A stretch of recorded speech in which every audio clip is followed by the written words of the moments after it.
Os idosos. O povo de Israel dava muito valor à sabedoria e à experiência dos mais velhos.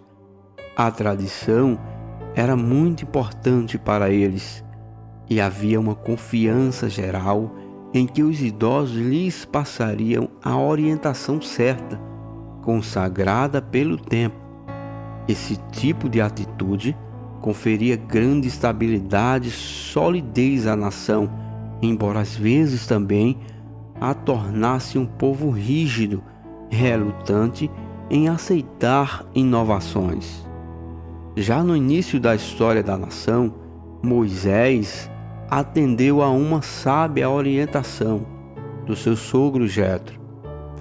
Está em Êxodo capítulo 18, quando, percebendo que não tinha condições de julgar todo o povo sozinho, selecionou outros homens para o auxiliar. Era muito comum os hebreus buscarem o conselho dos mais velhos. Aliás, o respeito pelos idosos era um princípio enraizado no coração da lei judaica. Um dos seus princípios era que aqueles que honrassem pai e mãe viveriam muitos anos na terra, conforme está escrito no livro do Êxodo, capítulo 20, e o verso 12 no Decálogo. E mesmo quando o hebreu se tornava adulto e se casava, não tendo mais que prestar obediência aos seus pais, ainda assim esperava-se que tivesse todo o respeito por eles. E quando a Bíblia descreve as condições em que a nação ficará depois de receber o castigo, afirma que seus príncipes serão meninos e que os meninos se voltará contra o ancião. Isaías capítulo 3, verso 4 e o verso 5. A sociedade que não tem consideração para os mais velhos tende a cair no desgoverno. Os anciãos. Esse termo ancião tornou-se um tratamento honroso, tanto no Velho como no Novo Testamento, pois esperava-se que um ancião transmitisse conhecimentos e exercesse liderança. Os 70 homens que Moisés indicou para serem juízes em Israel eram anciãos, e foram eles que receberam o derramamento do Espírito Santo, conforme está escrito em Números, capítulo 11, verso 25. E assim que o povo se estabeleceu na terra de Canaã, os habitantes de cada cidade elegeram anciãos para governar os novos territórios. Quando a monarquia foi instituída, eles passaram a funcionar como um corpo legislativo. E durante toda a história da nação israelita, tão cheia de turbulências, eles constituíram uma força de coesão. E se a nação sobreviveu ao impacto do exílio e da volta dele, foi porque muitas vezes os anciãos assumiram o controle da situação.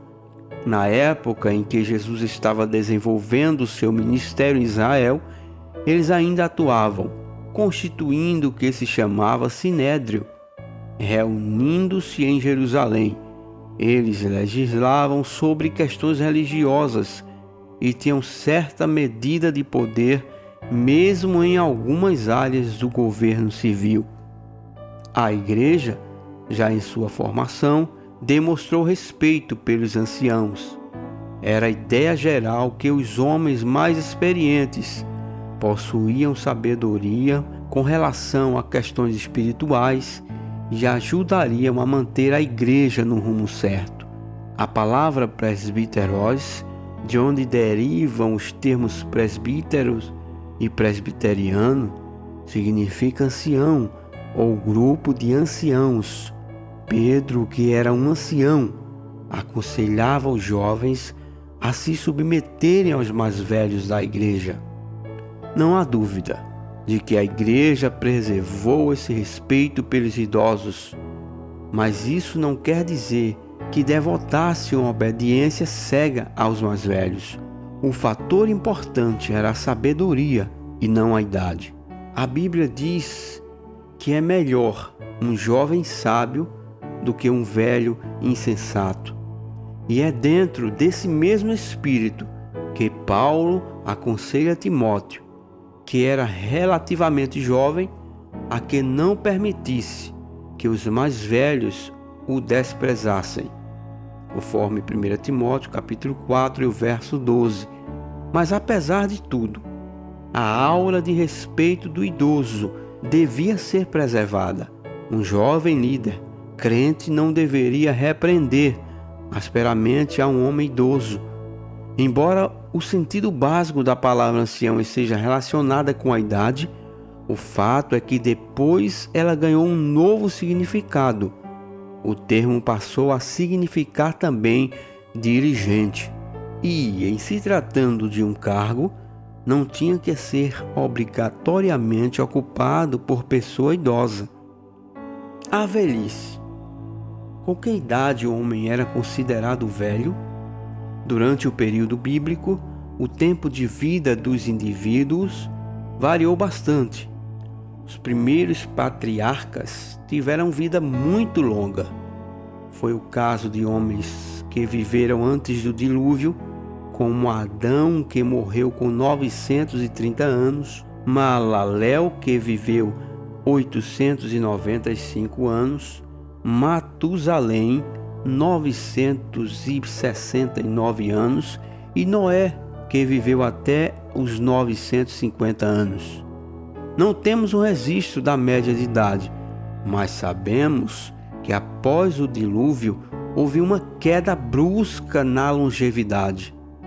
Arfaxade, por exemplo, viveu até 403 anos. Peleque, até 209. Reu, 207. Naor, 119 anos.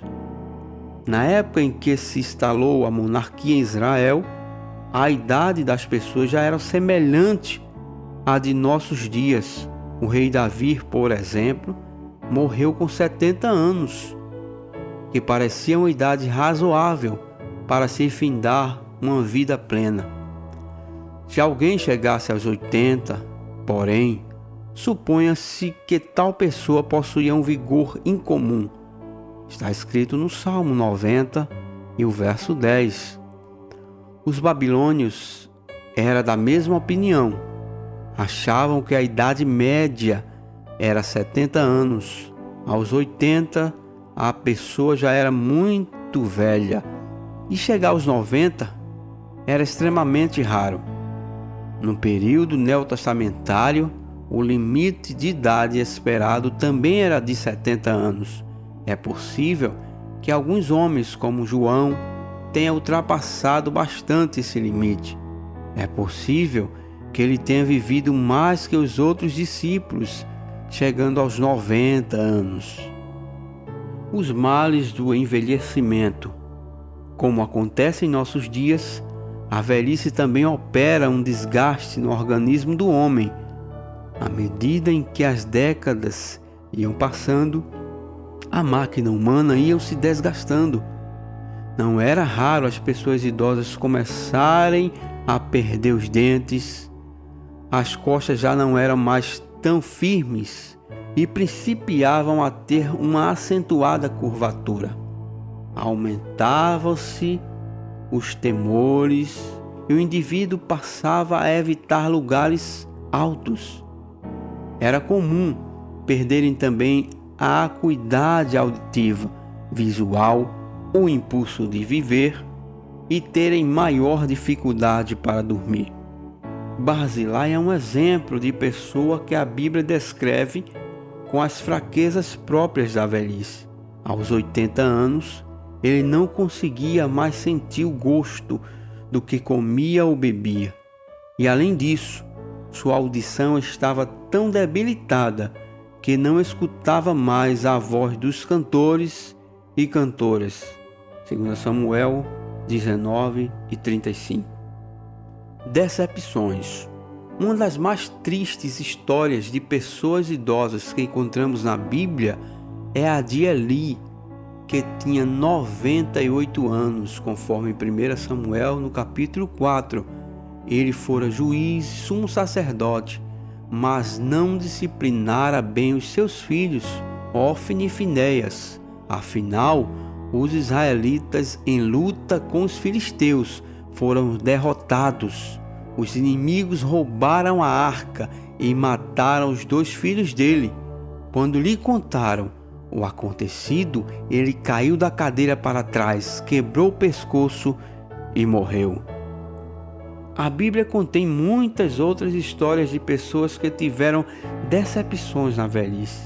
Mas há também várias histórias de homens e mulheres que tiveram a sua velhice abençoada e feliz. Um dos casos mais conhecidos, a história do patriarca Abraão e sua esposa Sara, que alcançaram as promessas de Deus e vários milagres nas suas velhices. Para finalizar, vamos falar um pouco sobre o inativo, o idoso inativo. Um israelita tinha que trabalhar muito para conseguir sua independência econômica antes de envelhecer e sair da força de trabalho, mas muitos não conseguiam e se tornavam dependentes da boa vontade dos filhos ou da caridade de outros. O povo de Israel tinha uma excelente legislação com relação à ajuda dos pobres, mas, naturalmente, a maioria das pessoas preferia evitar depender da caridade pública. Um importante princípio bíblico acerca do planejamento econômico é o que determina que os pais devem ajuntar riqueza para os filhos e não os filhos para os pais, conforme 2 Coríntios, capítulo 12, o verso 14. Contudo, nem sempre as coisas se passavam assim. Quando por alguma razão os pais não conseguiam ajuntar o suficiente para terem com que viver na velhice, os filhos tinham a obrigação moral de sustentá-los. Isso contrastava frontalmente com a artimanha utilizada pelos fariseus. Alguns desses líderes religiosos de Israel haviam se esquivado da responsabilidade de sustentar a própria mãe com a declaração do Corbã. Em Marcos 7, 11 ao 13 vemos isso. Isso significava que eles davam ofertas para o templo, ou prometiam dar, e passavam ao templo a responsabilidade de cuidar da sua mãe. Mas a igreja cristã logo tomou a si a responsabilidade de olhar pelos idosos, principalmente pelas viúvas, tendo, porém, certas regulamentações para se coibirem ao máximo os abusos. Se uma viúva idosa tinha parentes que poderiam cuidar dela, eles tinham a obrigação de velar por ela. Se alguém entre eles se recusasse a sustentar um parente necessitado, deveria ser considerado pior que o descrente.